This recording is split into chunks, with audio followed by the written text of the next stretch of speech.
এখন থেকে দেশের প্রতিটি মসজিদে সরকারিভাবে চালু হচ্ছে নতুন সিদ্ধান্ত। এই বিষয়টা নিয়ে অনেকেই বলছে ভালো, আবার অনেকেই চিন্তায় পড়ে গেছে।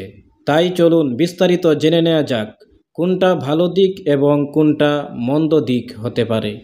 খুলনায় এক ইমাম সম্মেলনে ধর্ম উপদেষ্টা ঘোষণা দিলেন, এখন থেকে দেশের প্রতিটি মসজিদের সভাপতি হবেন ডিসি এবং ইউএনও।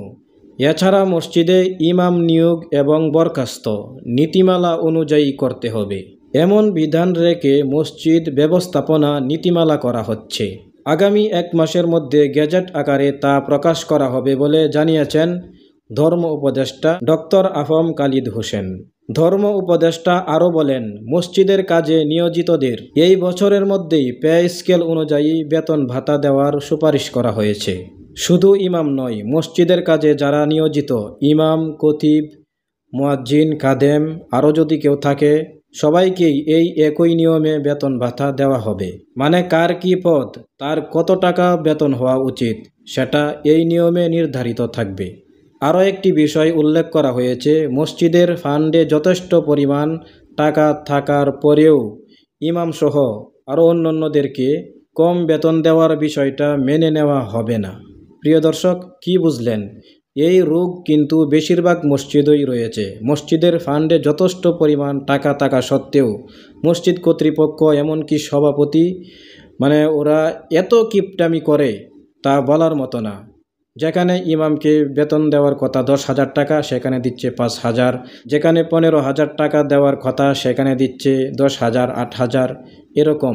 যাই হোক প্রিয় দর্শক, এরপর আসেন, তিনি আরও বলেন, ইসলামিক ফাউন্ডেশনে শৃঙ্খলা ফিরেছে, সব কিছু জবাবদিহিতার আওতায় আনা হয়েছে। মসজিদে মাদক, নির্যাতন সহ বিভিন্ন অপরাধমূলক কর্মকাণ্ডের কুফল নিয়ে আলোচনা করতে হবে। পাশাপাশি হালাল রিজিকের উপর জোর দিতে হবে। তো প্রিয় দর্শক, এবার আসুন এটার জন্য ভালো দিক কি হতে পারে। মসজিদ কমিটিতে গঠনমূলক শৃঙ্খলা আসতে পারে। যারা রাজনৈতিক প্রভাব বা গ্রুপিং করে মসজিদ চালায় সেখানে কিছুটা জবাবদিহিতা আসবে। ইমাম মুয়াজ্জিনদের প্রতি অবহেলা কমতে পারে, এমনকি বেতন বাড়ারও আশঙ্কা রয়েছে। কিন্তু এবার চিন্তার বিষয়ও রয়েছে, একজন ডিসি বা ইউএনও শত কাজের ভিড়ে সত্যিই কি সময় দিতে পারবেন? এমনকি যদি সরকারি প্রভাব বেড়ে যায় তাহলে কি মসজিদ স্বাধীনভাবে চলতে পারবে?